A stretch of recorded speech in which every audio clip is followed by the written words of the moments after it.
Il y a les pardons ordinaires et puis il y a les pardons extraordinaires, ceux que nous avons tant de mal à concéder après avoir été blessés au plus profond de nous-mêmes. Pardonner un parent bourreau, un agresseur ou au chauffard qui a renversé l'un de nos proches implique un cheminement intérieur long et exigeant, difficile à vouloir et dur à parcourir.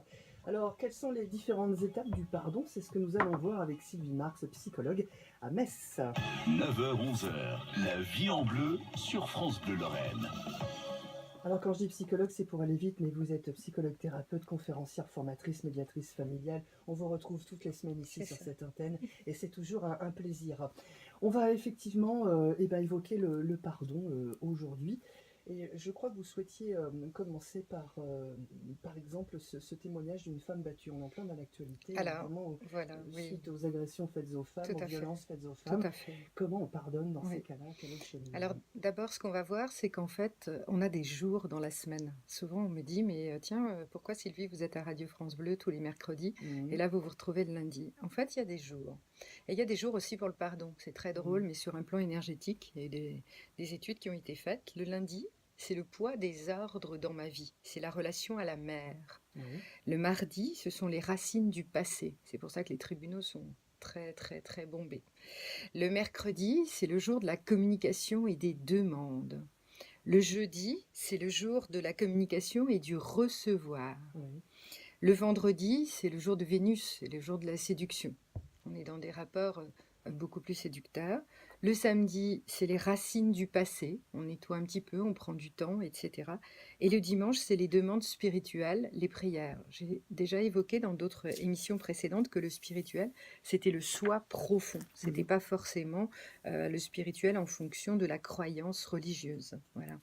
Alors effectivement, tout cela, eh bien, ça va être lié avec quelle personne on doit pardonner, avec quel type de personne on doit pardonner. Et en fait, pour avoir été directrice d'accueil de femmes battues, je vous ai sorti ce texte que je pense tellement vrai.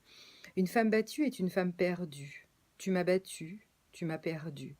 Tu nies mes faits, mets tes coups sur mon cou, sur mon corps. C'est moi qui les ressens encore. Je refuse cette violence. C'est pourquoi tu te caches. Tu n'oses rien dire. Tu fuis dès que je suis en face. Pourquoi regarde l'autre? Pourquoi regarde ton miroir? Vois ton visage qui n'exprime qu'un message. La vérité. Par tes propres actes, par tes coups, hélas, tu as tout perdu. Alors, c'était Suzanne et Merlin qui avait écrit ce texte que j'ai trouvé très très vrai et qui a été validé par beaucoup de femmes, hélas. En fait, l'idée, c'est de voir un petit peu la situation et le contexte. On ne peut pardonner, d'abord, qu'en fonction de la digestion de cette émotion. Et parfois, il faut du temps pour pardonner. Parfois, l'autre est tellement toxique, entre guillemets, qu'on est obligé d'avoir une rupture constructive. On doit être séparé pendant plusieurs années, parfois, pour pouvoir se reconstruire.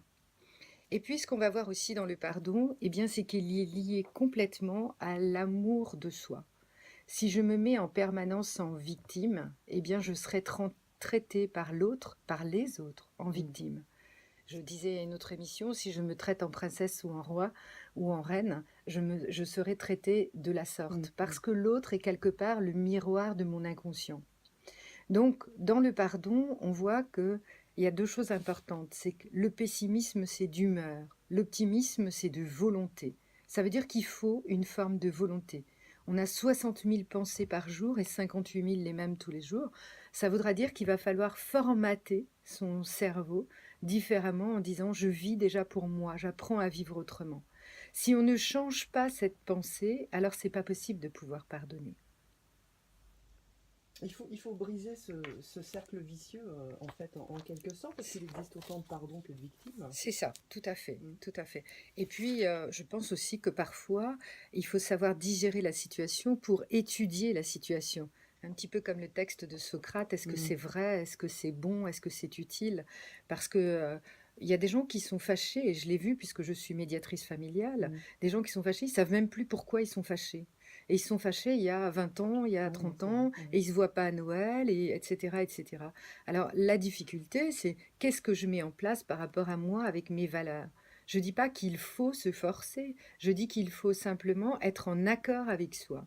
Après, à un moment donné, Je pense, et je vous l'ai préparé, qu'il n'existe aucun cœur qui n'ait besoin d'être aimé, qu'il n'existe aucune main qui n'ait besoin d'être serrée, aucun pleur qui n'ait besoin d'être consolé, aucun cri qui n'ait besoin d'être écouté.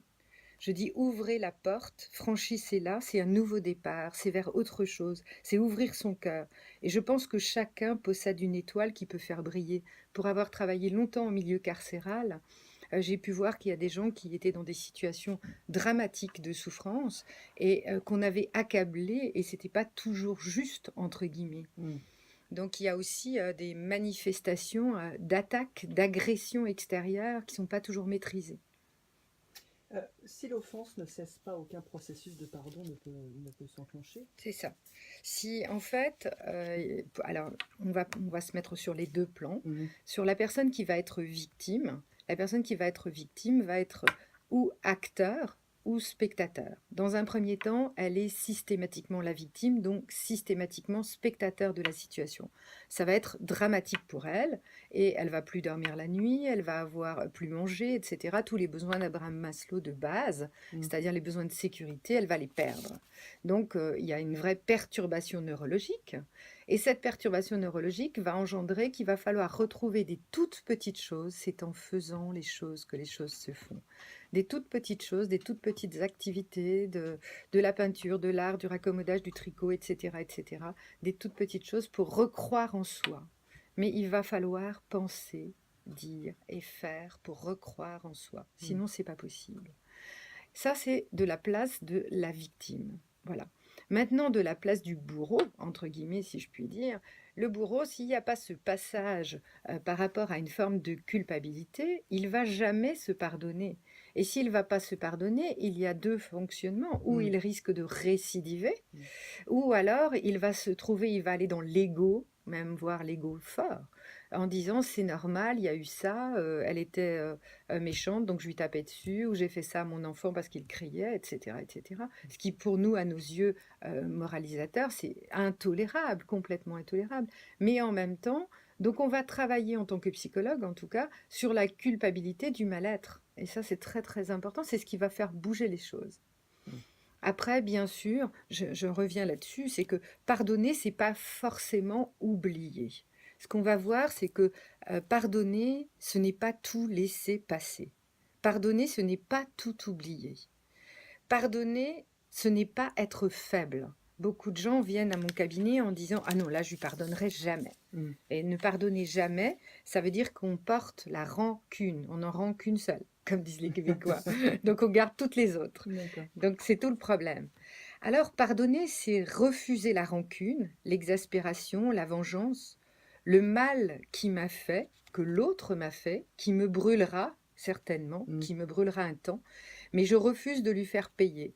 Alors en fait, on va lâcher prise sur la situation pour pas vouloir cette vengeance. Oui, c'est ça, c'est un problème de vengeance. Oui. Il ne faut surtout pas tomber dans le... Voilà, dans le piège du ping-pong, je l'appelle. Exactement. Oui, oui. Est-ce qu'on peut continuer d'ici quelques minutes cette conversation? Et j'invite évidemment toutes celles et ceux qui nous écoutent à venir nous rejoindre pour peut-être apporter vos témoignages. Vous avez pardonné, ça peut être un membre de votre famille, un bourreau,